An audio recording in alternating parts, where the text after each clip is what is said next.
TCM.com/festival.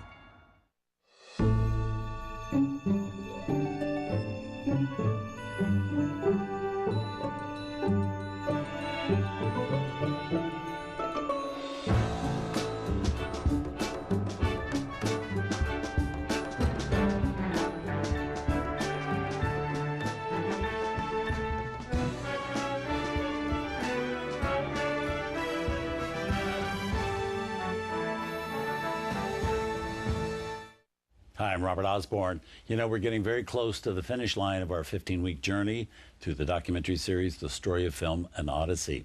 Well, coming right up, we have Chapter 14, which takes a look at movies from the 1990s and looks at directors such as Quentin Tarantino, Baz Luhrmann, and the Coen brothers, filmmakers who are very much driving forces in movie making today. And returning as my co-host is the man who created the series and wrote it, directed it, and narrates it, film historian Mark Cousins. Thanks again for being here, Mark. Thank you, Robert. Now, part of the subtitle is Reality Losing Its Realness. What does that mean? Well, think of a filmmaker like Quentin Tarantino, whose work I really admire. He grew up in the era of videotape, for example, and he lived his life. He worked in a video store, lived his life in a video store.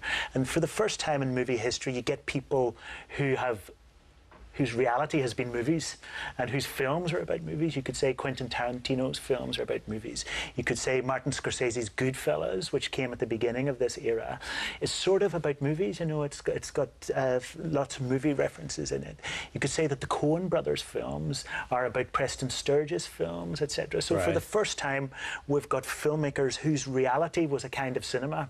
And of course, we ourselves, from the 1990s onwards, had more screens in our lives with laptops and mobile phones, and you could say that reality thing out there where we touch each other in the real world and we eat meals together and we have coffee together, that slightly receded and screens became reality, and that's reflected in the movies. Right. Well, what about digital? Your feelings about digital? Do we go into that here? Yeah, we do. Is that a positive? I have mixed feelings about digital. I remember when I saw Gladiator for the first time, and there's a beautiful shot which glides over the Colosseum in Rome, and you can see birds through the shot and you can see tiny horses. If that had been a Hollywood movie like Cleopatra, they would have had to have a real airplane or a balloon or something and do that for real. But we know that was a digital shot. It was generated digitally. And I have to say, when I first saw that, it lost some of its excitement or its energy or its weight. And you know it's digital. You know some guy has spent 2 weeks in an edit suite doing that, you know, trimming buttons, so there's a loss there. I think there's a kind of loss of reality or of weight, but then there's a gain because cameras can go everywhere. We wouldn't have Toy Story. Look where the cameras seemed to be in Toy Story, in places where you couldn't put a real camera. So there's a kind of Avatar, which I loved, you know. So there's, like any new technology, we lose things and we gain things. We gain new angles, new points of view, but there's a certain loss of awe, I would say. Do you think celluloid will ever totally go away? I think celluloid will never go away for a very technical reason, to keep films in archives. Because if you...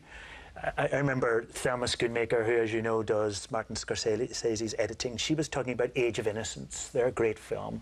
And the only way they can store it is on film. If you store it on a disc, that disc might corrupt. So we still need celluloid to keep the future of cinema in place. But I don't know about projecting on celluloid. I think that's... Yeah.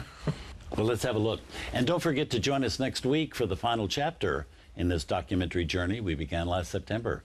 But right now, Chapter 14 of The Story of Film, An Odyssey, subtitled The 1990s, The First Days of Digital, Reality Losing Its Realness in America and Australia.